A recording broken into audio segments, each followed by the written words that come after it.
जिनको मर्दाना कमज़ोरी का कॉन्सेप्ट समझाने के बावजूद भी जब ट्रीटमेंट ऑप्शन पे आते हैं हम, जब इलाज का वक्त आता है, तो अभी भी मेल्स जो हैं हिचकिचाते हैं और थोड़े से मर्दों को अभी भी कुछ शायद ईगो की प्रॉब्लम लगती है। मरहम यूट्यूब चैनल को सब्सक्राइब करें और बेल के आइकन पर क्लिक करें।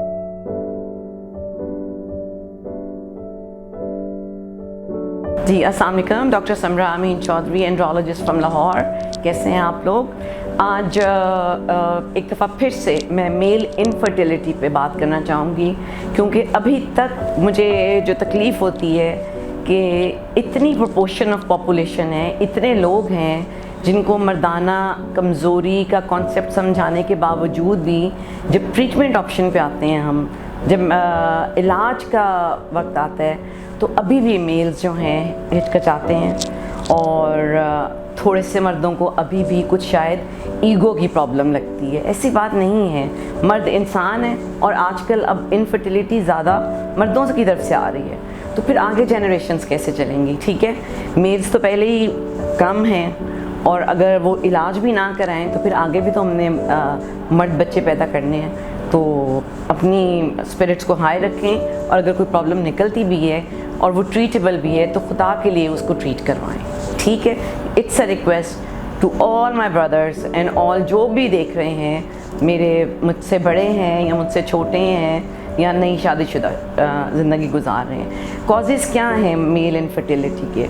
मेल इनफर्टिलिटी के आजकल ज़्यादातर एनवायरमेंटल कॉजेज़ हैं। इनफर्टिलिटी होती क्यों है कि आपके स्पर्म्स या तो उनका काउंट कम है, या अगर वो काउंट ठीक है तो उनकी मोटिलिटी या उनकी तेज़ चलने की जो कैपेसिटी है वो कम है, या उनकी शेप ख़राब है। ठीक है, एनवायरमेंटल फैक्टर्स में आपका सबसे पहले सिगरेट स्मोकिंग आ रही है। ठीक है, आपके मोबाइल की रेडिएशंस आ रही हैं, आपके राउटर्स की रेडिएशंस आ रही हैं, लैपटॉप की रेडिएशंस का भी मैं जिक्र कर चुकी हूँ। ठीक है, और प्लास्टिक बॉटल्स, जो पेस्टिसाइड्स डलते हैं हमारी वेजिटेबल्स पे, and there is a lot more. जहाँ भी मर्द किसी गर्म टेम्परेचर पे काम करेगा, जैसे कुक्स हैं यानी कि जो खाना पकाने का काम करते हैं, तो उनका पेल्विक एरिया यानी कि जहाँ उनकी टेस्टिकल्स हैं वो चूल्हे के बिल्कुल लेवल पे होता है और कंटिन्यूस हीट उनको मिलती है। बहुत से ड्राइवर्स, ट्रक ड्राइवर्स, वो जब ड्राइविंग करते हैं कंटिन्यूस, उनकी 24-24 घंटे की ड्राइविंग की ड्यूटी है, जो साथ उनके गैजेट्स लगे होते हैं ट्रक में, उधर से गर्म हवा निकलती रहती है। एक्सपोजर टू टेम्परेचर, ज़्यादा टेम्परेचर, वो भी स्पर्म इसकी प्रोडक्शन को जो है वो ख़त्म करता है। ठीक है, आपके एनर्जी ड्रिंक्स हैं, आपकी कैफ़ीन है, कॉफ़ी है, excess of everything is bad. मैं हमेशा कहती हूँ इन चीज़ों को छोड़ दें, यंगर जनरेशन इन चीज़ों को छोड़ दे, इसका कोई फ़ायदा नहीं है।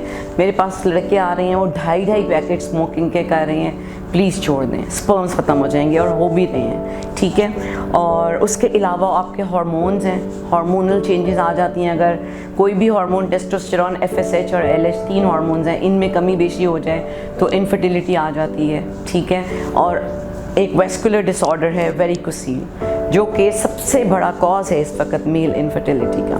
ठीक, उसके बाद कोई आपकी टेस्टिकुलर ट्रॉमा है, कोई टेस्टिकल्स को चोट लग गई है, टेस्टिकल्स के अंदर कोई ट्यूमर बन गया है, टेस्टिकल्स अनडिसेंडेड हैं। ये वो चीज़ है कि आपकी टेस्टिकल्स यानी आपकी जो क्या कहना चाहिए, जो आपकी स्क्रॉटम है, आपकी जो थैलियाँ हैं वो खाली हैं और आपकी टेस्टिकल्स कहीं पेट में पड़ी हैं या ऊपर किसी आपके इंक्वाइनल एरिया में, मुझे समझ नहीं आ रही उसको क्या कहूँ, यानी कि वो अपनी प्रॉपर जगह पे नहीं है। और जब वो अपनी प्रॉपर जगह पे नहीं होती, ये बचपन में ही चीज़ डायग्नोज हो जानी चाहिए। अनफॉर्चुनेटली हमारे माशरे में बहुत कॉमन है कि लोगों को पता ही नहीं है, पेरेंट्स को ही नहीं पता कि बच्चे की जो है वो टेस्टिकल्स उसकी जगह पे नहीं है। और जब तक हमारे पास पेशेंट आता है तो फिर वो टेस्टिकल्स ज़ाया हो चुकी होती हैं, उनको सर्जरी करके निकाल देना पड़ता है, वरना वो कैंसरस भी हो सकती हैं। ठीक है, और ये मेजर कॉजेज़ हैं जो मैंने आपको बता दिए। एंड येस, मेडिसिन्स, ड्रग्स, आपकी अल्कोहल,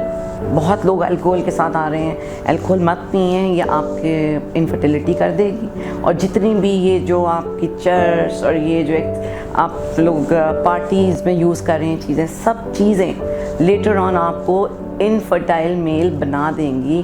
और ये दूर नहीं है, ये हो रहा है। और इट्स हाई टाइम कि हर डॉक्टर आके अवेयरनेस क्रिएट करे यूथ में कि इन चीज़ों को छोड़ दें। ओके, अब मैं मेजर जो वजह है इनफर्टिलिटी की जो ज़्यादातर कपल्स में आती है वो है वेरिकोसील। वेरिकोसील है क्या?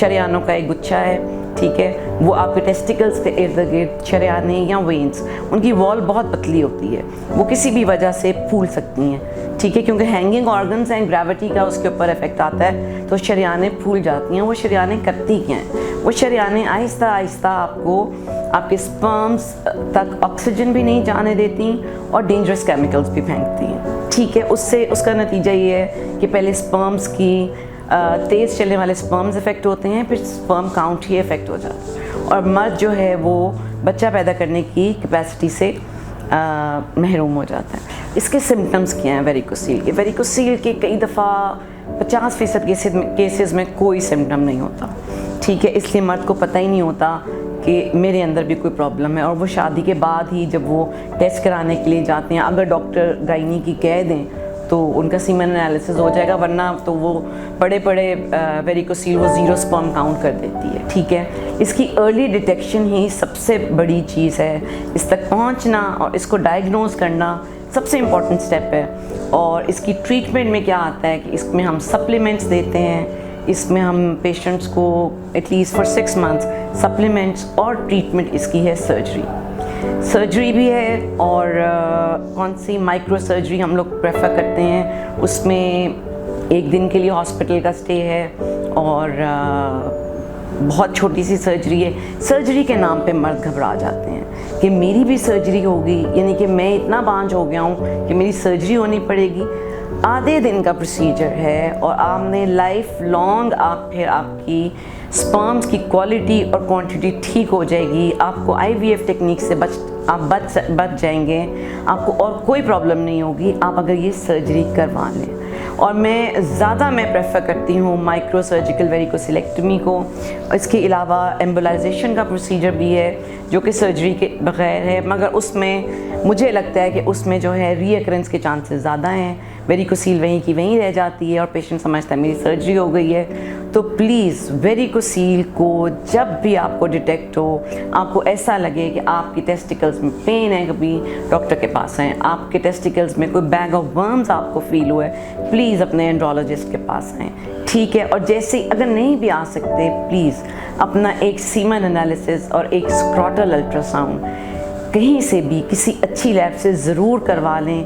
घबराएं नहीं, हम यहाँ मौजूद हैं आपको ट्रीट करने के लिए, और ये ट्रीटमेंट बिल्कुल मुश्किल नहीं है, और सालों साल वेरिकोसील रखने का कोई फ़ायदा नहीं है। जल्दी उसकी सर्जरी करवाएं, बेशक एम्बोलाइजेशन से करवा लें, लेकिन मेरा मशवरा है कि MSV करवाएं ताकि आप जल्द अज जल्द बाप बन सकें और आपके घर की खुशियाँ वापस आ सकें। हम YouTube चैनल को सब्सक्राइब करें और बेल के आइकन पर क्लिक करें। अभी मरहम ऐप डाउनलोड करें और किसी भी मसले के लिए 2000 से ज्यादा स्पेशलिस्ट डॉक्टर से ऑनलाइन ऑडियो या वीडियो कॉल के जरिए बात करें।